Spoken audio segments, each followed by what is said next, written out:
welcome to This Week in Gallup. I'm Barbara Stanley, and I have a wonderful guest today. Rose Eason is with me, and she is the executive director of the arts group. You have been, well, you pretty much have been in lockdown, haven't you, since March? Rose? Yeah, we closed Art 123 Gallery and canceled our events and programs last March, and we've been figuring out ways to do things virtually and remotely. But we're just starting to see kind of the light at the end of the tunnel, and we reopened Art 123 Gallery in August by appointment, but now it's reopened regular business hours, Tuesdays through Saturdays, 12 to 4 p.m. And we're still not able to do events in our regular programs, but we have a few things on the horizon that we're able to do within the guidelines. And so, yeah, we're starting to feel like we're getting a little bit more back to normal. Still far from normal, but inch by inch, we're getting there. How is you had really created a lot of excitement, Rose. The Arts Council had been just pretty much defunct for, 10, 12 years. And you came on the scene and began to grow a base again. Have we lost that base, or are we still growing a little? I don't think so. I think it's been, there's been pros and cons to the last year, but we've been able to grow our audience in lots of ways by doing more virtual programming. We've been doing almost weekly virtual artist talks, for example. And we did an online show as in conjunction with our last artist challenge. And we actually set up an online store for the first time. And we sold artwork from Los Angeles to Washington, D.C. And we know people are tuning in to our Facebook Live programming from like Georgia. And we're reaching audiences that we hadn't before. I think the con is that, of course, there's a digital divide in our community, and we know that we aren't reaching some of the people that normally would be able to attend our events in person. So I think our plan moving forward, once we're able to do in-person events and programming again, is to move full steam ahead with that, but then keep the virtual element as well, so that we're getting the best of both worlds, and we're able to kind of bring our national audience together more with our local audience.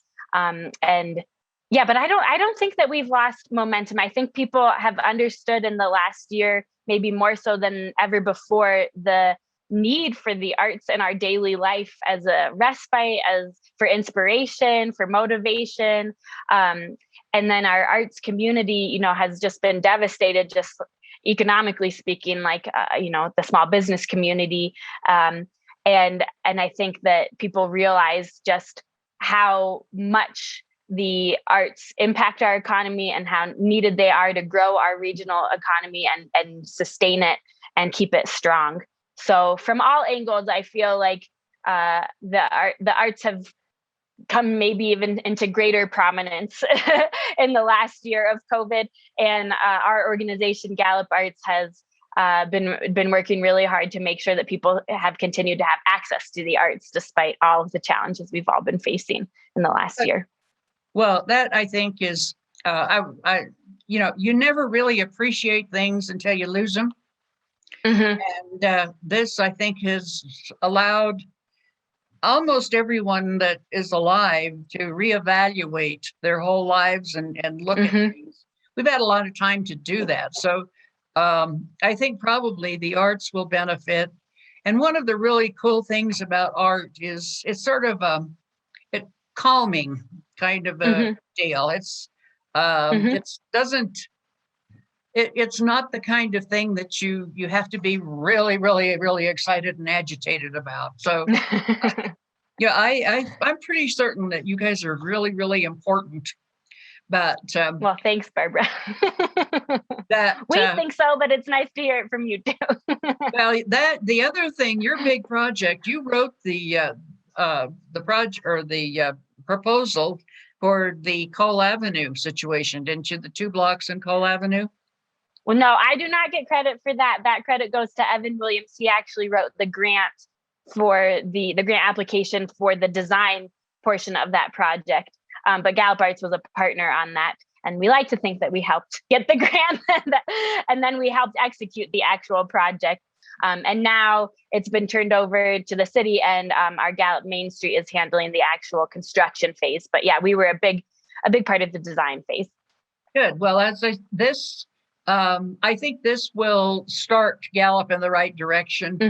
One of the things that I wonder about is a lot of communities in New Mexico have television cameras, someplace that's pointed at their downtown couple blocks.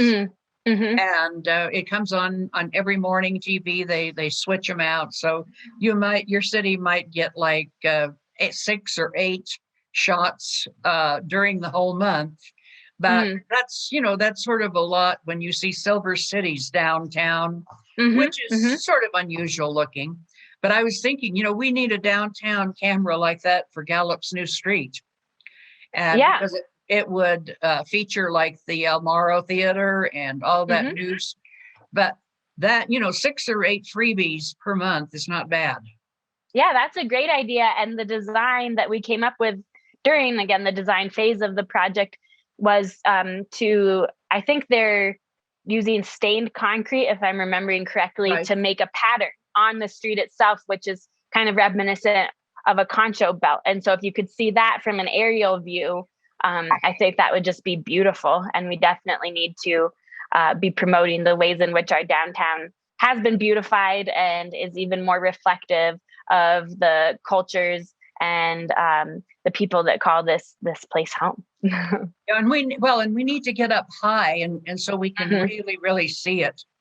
We'll see a whole lot of people taking pictures from the streets and down below, and even maybe some from the windows. But I'm thinking we ought to really, maybe we get somebody that has a drone that's really, really good and to go down through there. But I'm really thrilled about that street. I think that's going to be a really good project when it's all done. I think so too. Yeah, and it should be wrapping up here shortly, and we're really excited about what it'll mean for our downtown community. And even in the last year, we've seen 2 more art galleries open up downtown, and the street is really the design of it's really artistic itself. So again, going back to the idea of the arts becoming even more prominent despite everything that's happened.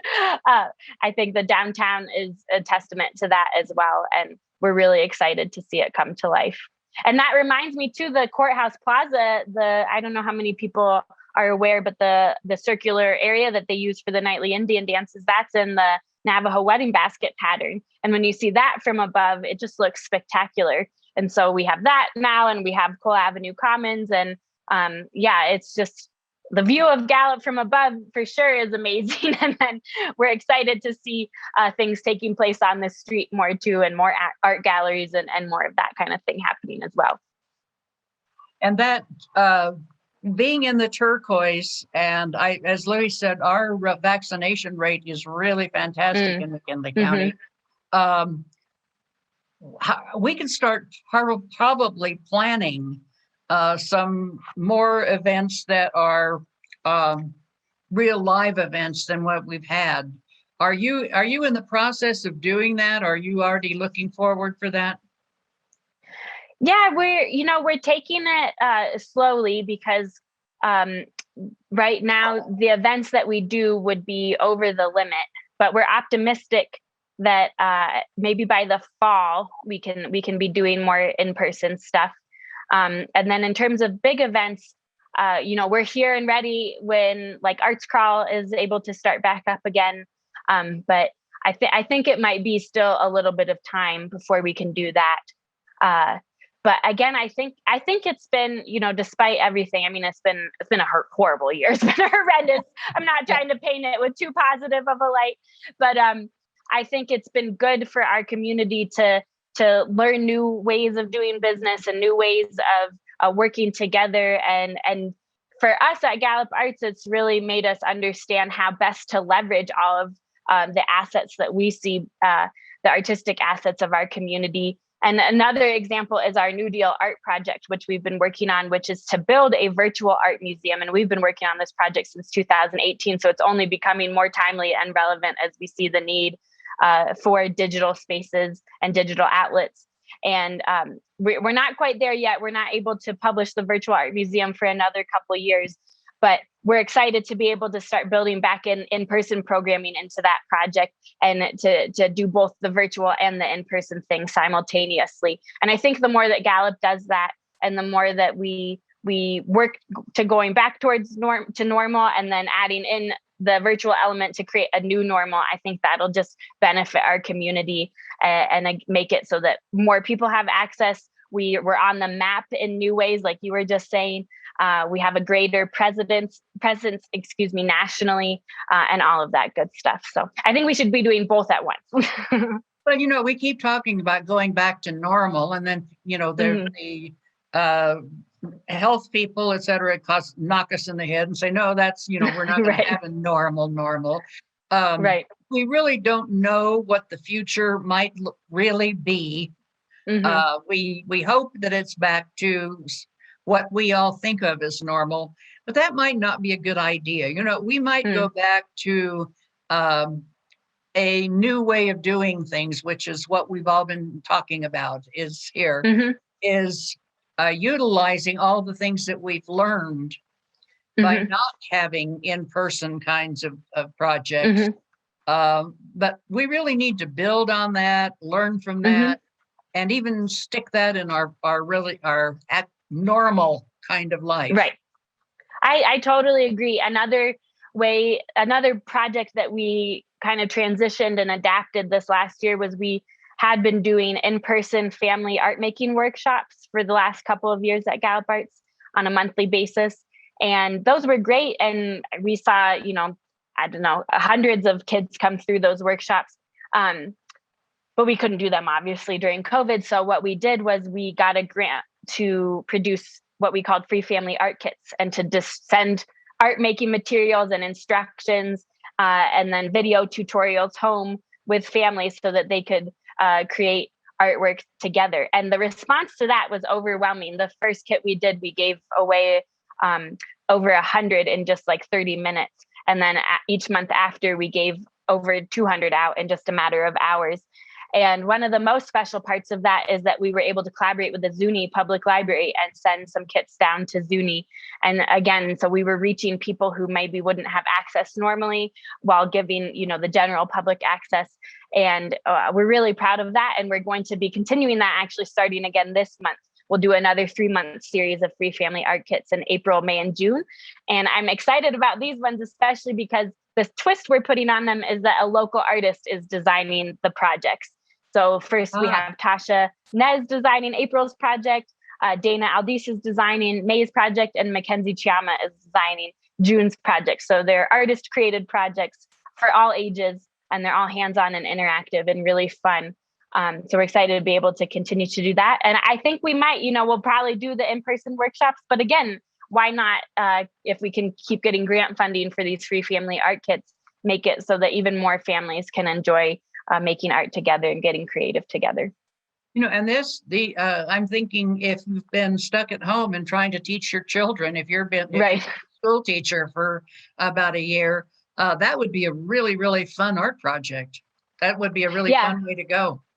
I think that's what we heard from parents. We started it last July. That was our first, I think it was at the end of June was our first one. And that's what parents were just desperate. Like, I've run out of things to do with my kids. I need some help. This whole remote schooling or virtual learning thing, and no extracurricular activities. So we definitely feel the need. But I think the need exists even once kids are able to, as they're doing now, start going back to school. The other thing that I was thinking about is, public schools cannot afford art programs sometimes in elementary areas. That would be a really, really good way to have an art program within an elementary school without having the art program in the school. Yeah, you're right. We had started a teaching artist program, and we were all set to do that again last fall, and then that got canceled. And so we'll try to do that, but we have been in dialogue with one school about producing an art kits for them to send home as part of their remote learning plan. So yeah, the potential is definitely there. And again, I think especially in our community where there is a digital divide, we need to do the virtual stuff, but we also need to do like physical remote stuff because not everyone has the internet access or the connection or the technology to get online and do stuff virtually. It's, my understanding, I think that both the state and the feds are putting in money to sort of help that digital divide. And I hope so. Yeah, well, one of the places that they've talked about is regions where indigenous people live, which is all the reservations here. And, we're not, the Navajo Nation is not the only place that they don't have any internet access. On most of the reservations in the little hinterlands, they're not too good. So maybe that will happen. And I'm hoping that the new Secretary of the Interior will sort of move that along. Yeah, I think there's lots of reason to hope that she'll have the eye toward that. And I hope it happens soon, because we have a program coming up here on April 17th. So just in a couple of days, we've partnered with Delbert Anderson, who's a jazz trumpeter from Farmington, and he put together a virtual concert series he's calling the Blue Desert Virtual Tour. And the whole aim of this jazz concert series is to promote wellness and well-being and health and safety within indigenous communities. He's a Navajo trumpeter. I don't know if I said that already, but in indigenous communities in the Four Corners area. So we're one of the presenters of that concert, and we'll be streaming it live from our Facebook page, the Gallup Arts Facebook page, on Saturday, April 17th at 7 p.m. And that we're the last in a series of 3 concerts. And so the first one already took place, and the second one's coming up here this Saturday, April 10th. And the first one was a great success. But I always wonder how many people who need music in their lives, who want, we've all been kind of starved for live music the last year. But how many people in the Four Corners area who could really use a dose of live music don't have the opportunity. So yeah, the broadband thing, I've just been thinking about it a lot the last year, and I know a lot of people have been. I really hope there's movement on it, and soon. Well, the public schools have supplied a lot of the equipment that is needed to participate in the internet during COVID. Every child in the McKinley County school system has either a laptop or a pad. Right. And the other thing they've given them is those zip cards or Zim cards, they're called. And you can get the internet with those. And you don't. Yeah, that's great. Yeah, those will get you the internet. So, I think we have done some things on the Navajo Nation to help the situation, but until we have access to really good providers out there, right, nothing's going to work. Right. Yeah. It's funny because I think it's one of those areas where people like to think there's a big divide between art and science, but I think actually in cases like these, artists and scientists or engineers or whoever could really work together to figure out creative solutions to addressing these issues. And in our community, that would mean so much, because it would mean, again, people could enjoy a live concert on their phone or their tablet. It could mean artists would be able to sell their work over the internet much more easily.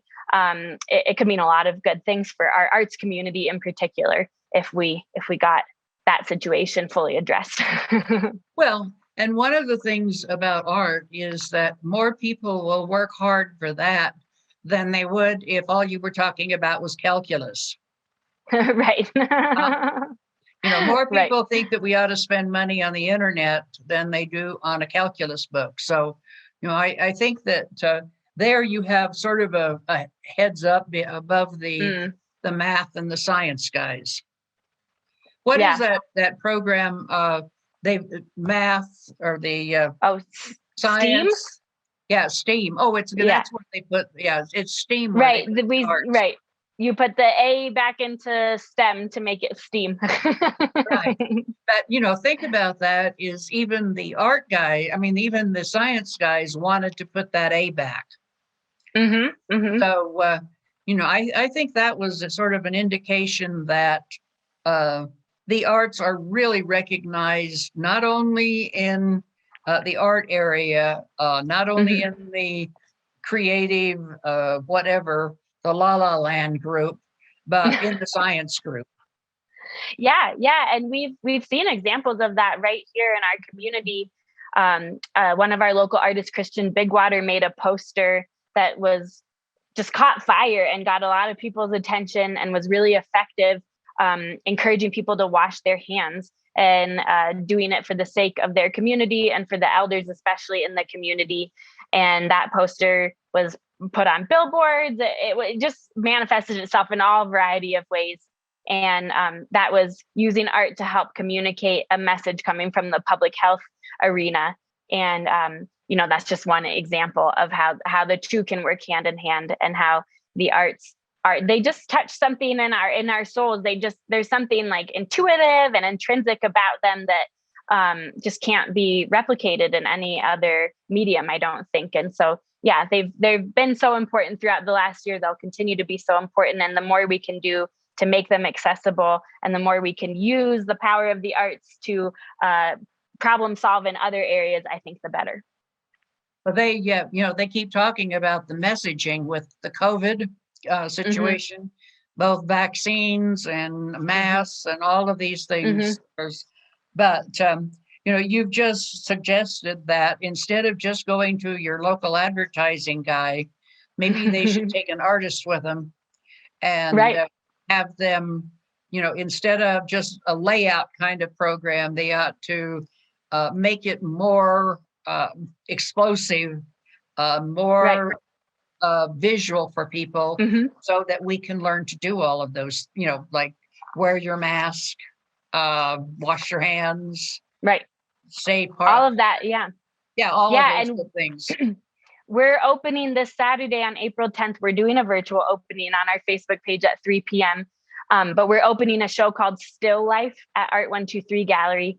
And that is artwork that all reflects on the last year, what the pandemic has meant, how it's changed our world, examples of people being resilient through the adversity.